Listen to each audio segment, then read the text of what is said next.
Hi, this is Ken. This spiritual video is called Our Imperfect Self. Just before we are born, we are perfect.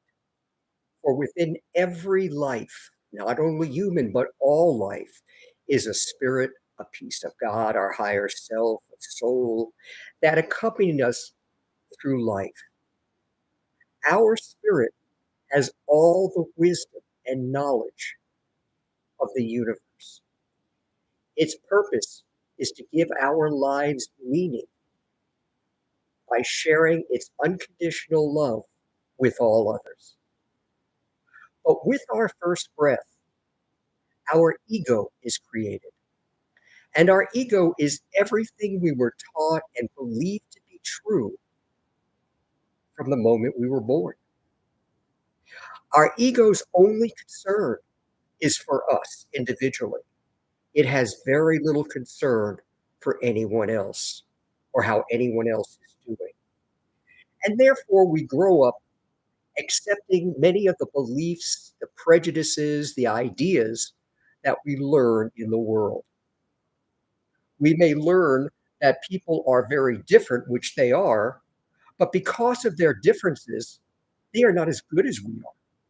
Because they may be a minority, come from a poor country, because they may be poor and not have extra money, because they may be uneducated, because they may be female versus male, because they may be Buddhist, or any of hundreds and hundreds of other comparisons, we may develop a prejudice against other people, looking down at them, feeling that we are superior because of our egoistic learned beliefs.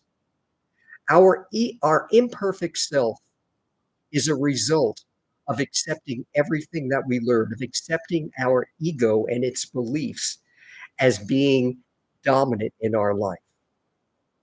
When we do so, we go through life trying to be successful. And if that means that we have to take advantage of other people, do extra stuff that we normally wouldn't do, treat people with disrespect, whatever it may take so that we are successful, that's all that really matters. And that's part of our imperfect self. Also, our ego is concerned about our self esteem. And therefore, it tends to protect us by building barriers in order so that other people may not hurt us with their words, their actions, or their deeds. So when they say something, our our barrier prevents it from harming us emotionally, and therefore we discard it. Another word for a barrier is a facade that many of us have learned to erect to protect us from others, and also just so we don't have to communicate as well with anybody. For instance, if somebody says, "How are you doing?" You say, "I'm doing fine," and yet your life is in shambles.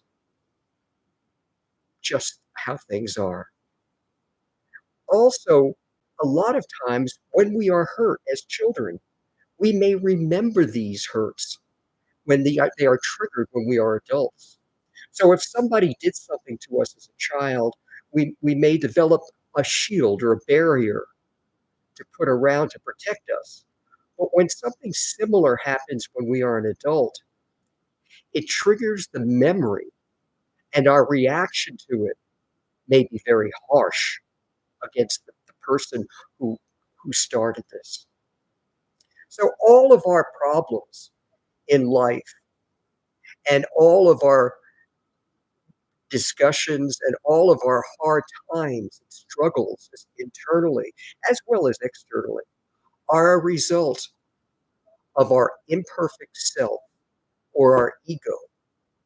Though it is necessary, the ego, and it will always remain a part of us because there are things that we need to learn in order to how to survive in the world, including not harming other people or how to take care of ourselves so that we may have enough food to eat, a place to live, how we may work in order to survive, how we may follow the basic laws of humanity.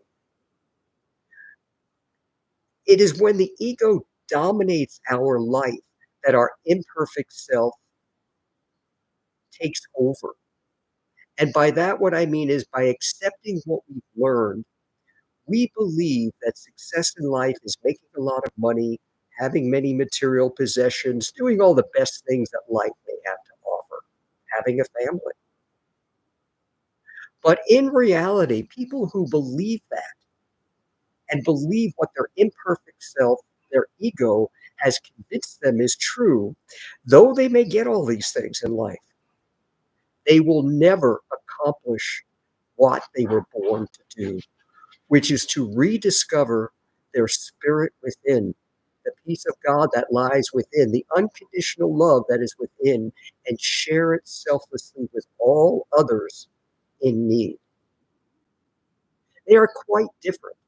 The ego's concern is only for us, but the spirit, since there is a peace of God, a spirit within every other person and every other life, it only is successful when it unites with our other spirits and shares its love unconditionally with them. The true purpose of life is to reunite with our spirit within that we used to remember before we were born, but no longer do because of our dominant ego, and then share our spirit's love with all others to help them in their journey through life. We need to confront our imperfect self. We need not confront every problem that we may have or all the things that have gone on in our life. That's not necessary. But what we do need to do is to awaken, to remember that there is a spirit within and there is more to life than just what we were taught and learned and money. And that is when we awaken to the possibility that there is more to life. As the messages of our spirit become clearer, we begin to change the direction of our life, beginning to accept the unconditional love, share it with others. Because now, rather than being only concerned for ourselves, our concern is for everyone, not just us.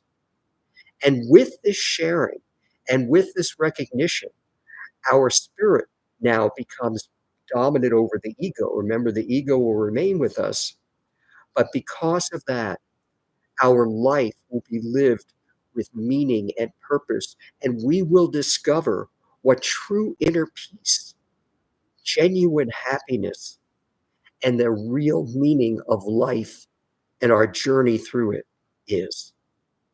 Until next time, this is Ken with another spiritual video.